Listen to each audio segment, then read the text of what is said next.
A doutrina do livro do Apocalipse, capítulo 18, parte 1, dia 27 de outubro de 2025.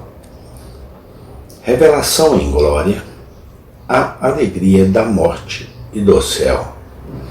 Devemos agora considerar alguns dos detalhes revelados nas Escrituras sobre a morte de um filho de Deus. É um assunto muito importante e prático e, embora solene, também muito abençoado, pois é então que o santo entra na glória.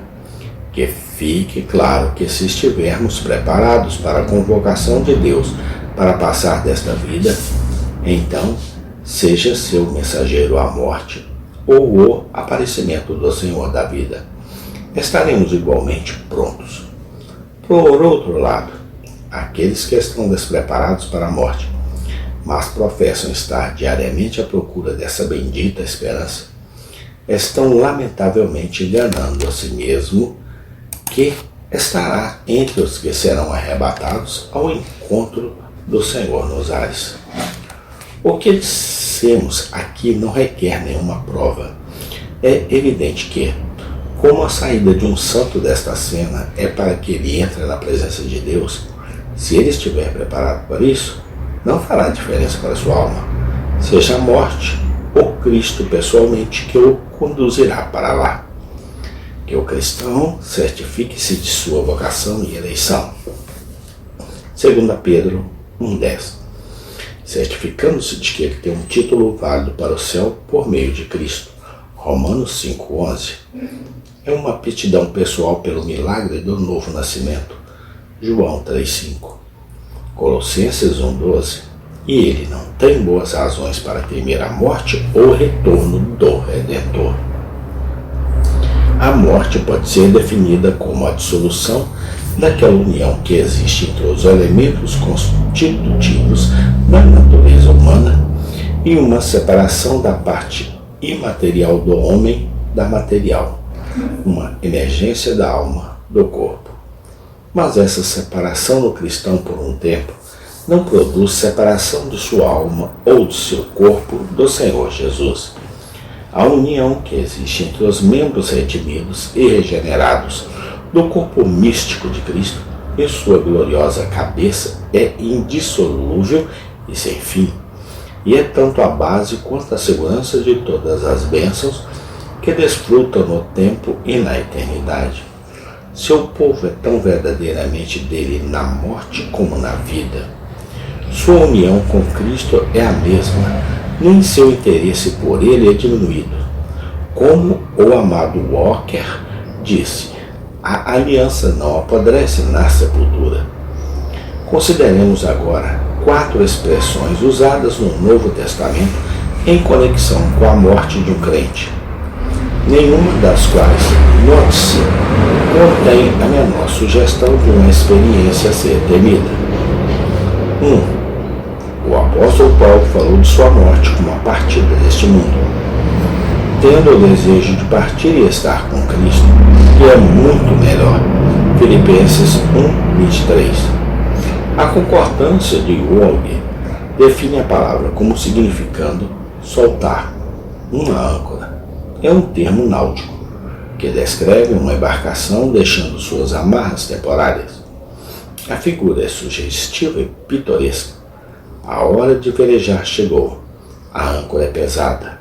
A prancha é levantada, as cordas são soltas, despedidas carinhosas são ditas e acenadas para amigos queridos que vieram nos ver partir. O navio agora se afasta suavemente do cais, rio abaixo, para os vastos confins do oceano além. Isso é o que a morte é para um cristão, um afrouxamento das amarras que o prendiam à terra. Um deslizar para uma vida de liberdade, uma partida para outro país. Esta mesma figura é usada novamente em 2 Timóteo 4,6. A hora exata da navegação foi divinamente designada. 2. O apóstolo Pedro comparou sua dissolução iminente à desmontagem de uma tenda. Sabendo que em breve devo deixar este meu tabernáculo, como nosso Senhor Jesus Cristo me mostrou. 2 Pedro 1,14 e João 21, 18, 19.